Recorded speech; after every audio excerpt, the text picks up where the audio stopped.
Hey folks, Nick here from another BookTube channel with my Garb-August 2025 announcement. The time has come once again to celebrate trashy literature on BookTube. If you are not familiar with this event, this was started by Criminali several years back. This is my third year as a co-host of Garb-August. And I'm really excited to be back, really happy to continue to be part of this really fun event where, as I said, we're celebrating trashy literature. What is trash? What qualifies a book as trash? The definition is a little fluid. To me, it's kind of like a I knows it when I sees it kind of thing. But some good guidelines for it is if it was written to cash in on the popularity of something, whether it be a particular person or something in the news or an existing IP, something like a novelization or a media tie-in book. These are all kind of trashy books. Also, books that have a tendency to lean towards more trashy content. So a lot of salacious, like sexual content, over-the-top violence, stuff like that. Although it's not to say that every book with a lot of violence or sex is necessarily trash. It's not an insulting moniker. It's just stuff that gives you that kind of like that feeling of like, ooh, maybe I shouldn't be reading this, or like maybe I definitely wouldn't read this in public, you know? Stuff like that. It's open to interpretation. And what's really cool about this event that Criminali has created is that he gives you a lot of different ways that you can participate. And even the hosts themselves don't need to do everything. Because I don't. I don't have as much reading capacity as some of the other hosts. I do still read a lot during the month, but like compared to Criminali, he reads like a book a day, and I simply can't match that. So he has a bingo card for the month of August with 25 squares of try to read a book to check off as many squares as possible. I'm never going to read enough books to check off to get a full bingo. You know what I mean? So I don't choose to do the bingo card. I abstain from that. If you want to know more about the bingo card, check out his announcement video where he goes through it and shows what the actual squares are. I more skew towards the weekly prompts, which I'll go through right now for you guys. So there are 4 weeks in August, and there are 4 prompts to give you a guideline on what types of books we encourage you to read for those weeks. So week 1, which we're qualifying as August 1st through August 10th, is anything goes. Just as long as you deem it trashy, go ahead and read it.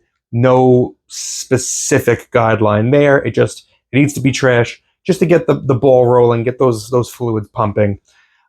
Week 2, the 11th through the 17th, that is shock value. So this is a trashy book that has a central conceit or something that happens in it that is there specifically to shock you. It could be something violent, it could be something sexual, could be anything. As long as it's shocking, it counts. Week 3, the 18th through the 24th, is cozy trash. So this would be something like a cozy like cat or dog mystery. There's plenty of those around. I'm going to be showing you my TBR in a couple minutes, and I'll give you an example of what a cozy trash book looks like. One of those cozy dog books. These are the ones that probably don't have a lot of sex or violence in them because it's meant to be cozy. It's just meant to be ingested quickly, not very challenging intellectually. It's just supposed to be kind of a nice time and like a nice pleasant time. And that's good because, I forgot to mention like the overall theme of this Garb-August. I'm such a terrible host, terrible co-host. But this is Garb-August for the final chapter. It's called that. It's not the actual final chapter, not the final year they're doing it. It's more of like a, Friday the 13th for the final chapter kind of thing. Where, there's going to be more after this one. but will it be the best one, just like Friday the 13th Part 4? We'll see.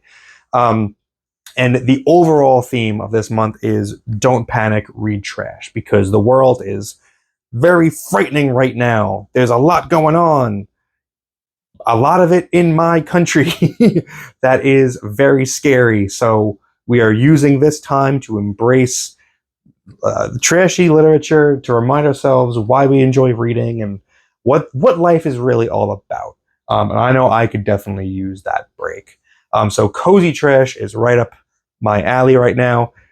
But on the other end of that spectrum, week 4, the 25th to the 31st, is apocalyptic trash, something that has to do with a world-ending event or world-threatening event. That's going to be how we wrap up this month. Now, I mentioned you can participate as closely to these as you want, and that could mean not at all. Like if you just want to participate and read a trashy book, even if it's just one book, do it. You don't need to follow these weekly prompts. Just find a book that is trashy that you wouldn't normally read. Give it a shot. Take a break from Brandon Sanderson. Take a break from the classics. Read something smutty. And that's really what I mostly plan on doing for this Garb-August. Even these weekly prompts, I'm not going to stick to too closely. I'm mostly going to stick with what I have on my shelves that's unread, because I'm going to be completely honest. This month, this year has completely gotten away from me in terms of planning. Work has been really busy. I haven't had as much time to devote to Garb-August prep as I would have liked. But I still am glad to be here, and I'm grateful to Criminale for allowing that flexibility. So let me go through my planned TBR for the month. So the first book, I don't have a copy of it, but I'm finally going to read The Rats by James Herbert this year. I've been meaning to for a while.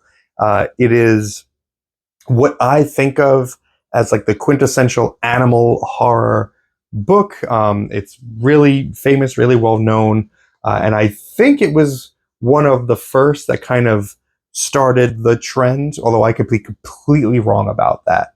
I am by no means an expert in this, but it is certainly, it's the one that I feel like everybody kind of knows, even people who have never read a trashy book before or a James Herbert book. You hear the title The Rats and you kind of just like know, like, oh yeah, I feel like I've seen that like book cover or something. So I'm going to finally read that. I imagine it is about a very large amount of rats attacking people. I'm going to go out on a limb and say that's what it's about. And I'm looking forward to reading it. Last year, for my animal attack book, I read Slugs by Sean Hudson. And that was good. I know that's Criminale's favorite. It was so disgusting. It made me retch. It was such a difficult read because it was so gross. I'm hoping The Rats isn't on that level. I think it won't be, because the thing with the slugs is that they're so slimy, and I don't like that. I don't like that they're so slimy. Rats aren't slimy. They're nasty, but they're at least dry. So fingers crossed. All right.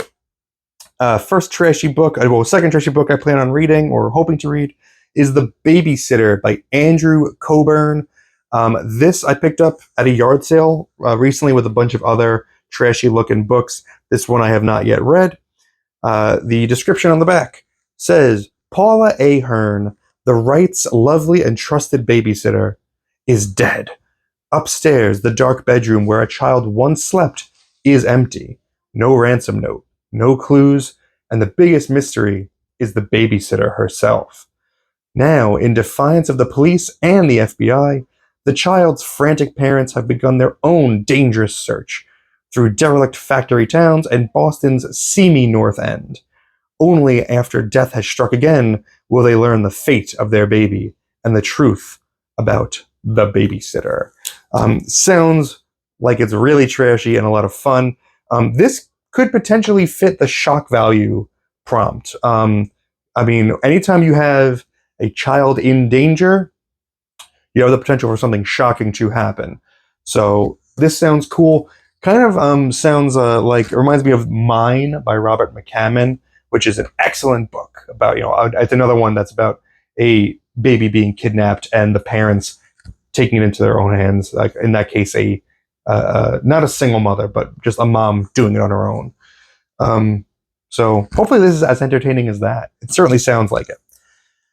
Next up, this one is trashy because it is utilizing name recognition to sell copies. This is Alfred Hitchcock's Death Bag. This is a very slim volume. It's a collection of short stories featuring writers such as Hal Elson, Henry Sleeser, Helen Nielsen, Robert Colby. I honestly have never heard of any of these writers. Hal Ellison, do they mean Harlan Ellison?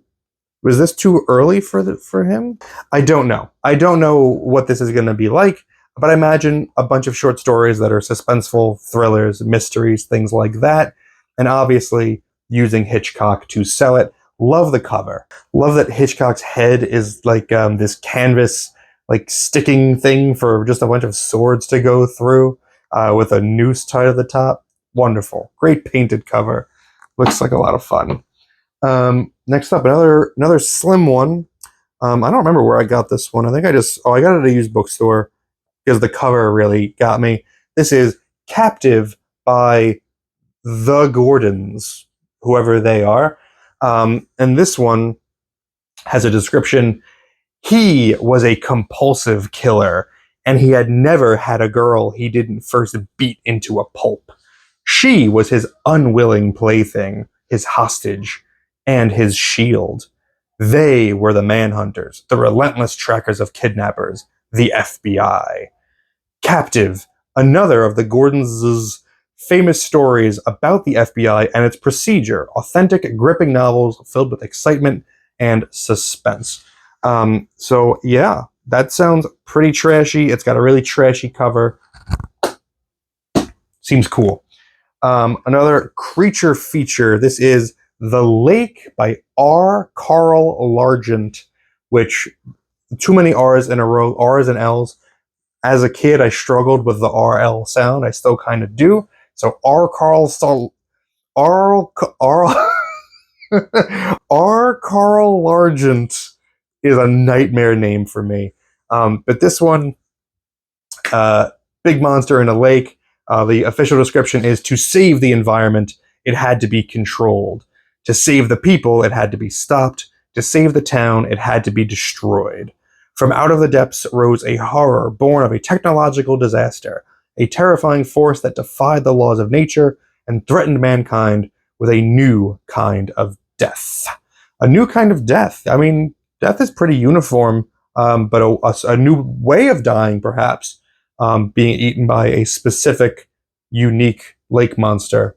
That could be a lot of fun. Obviously, the cover paying homage to Jaws. So yeah, hopefully it's a lot of fun. I do have to include a comic graphic novel on here, something trashy, just because that's who I am, you know?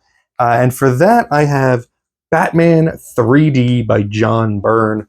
I really wish I had this last year, because last year's Garb-August was called Garb-August 3D.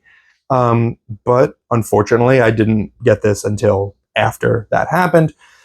But you know what? That's kind of something about trash, is that trash is also cashing in on something that's a little bit like past its prime. Like the fad is already over and you're still trying to cash in on it. So I think this still fits to read a 3D comic, this stupid gimmick that I hate. I'm going to have to read this in fits and starts because 3D paper like this makes me nauseated. But I've already flipped through it a little bit. The art looks really cool. It's got the 3D glasses in here still. They're still unpunctured, uncut out from the cardboard. I have other 3D glasses, I'm sure, somewhere around my house that I'm going to use instead. I don't want to ruin the integrity of this comic.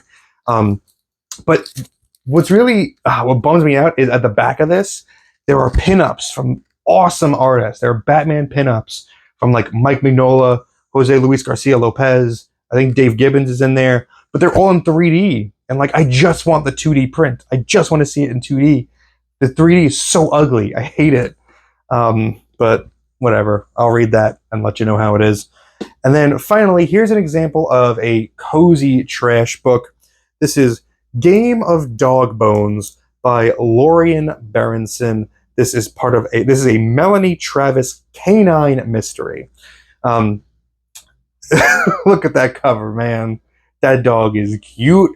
And I've always wondered about these books. I've never read an animal mystery book before, and I've often wondered, what does the dog do in a mystery like this? Is he part of the investigation? Is he investigating the crime? Is in some way? Is he a witness to it? Is he a suspect? What do the dogs actually bring to the table in a book like this? I'm looking forward to finding out. I can't. It's just a picture. It's just a dog. He's just so cute. Game of Dog Bones. Obviously a play on Game of Thrones. I wonder if there will be an equivalent of the Red Wedding in this one. Somehow I doubt it. But that's my TBR. That's 6 books, counting the rats, plus a graphic novel. Let's see if I get through them all. And let me know if you plan on participating in Garb-August, if you've ever done it before, or if this will be your first year doing it. Let me know how it goes. If you have any questions, feel free to leave them in the comments below. Thank you very much for spending some time with me today. But now, it's time to get back to reading trash.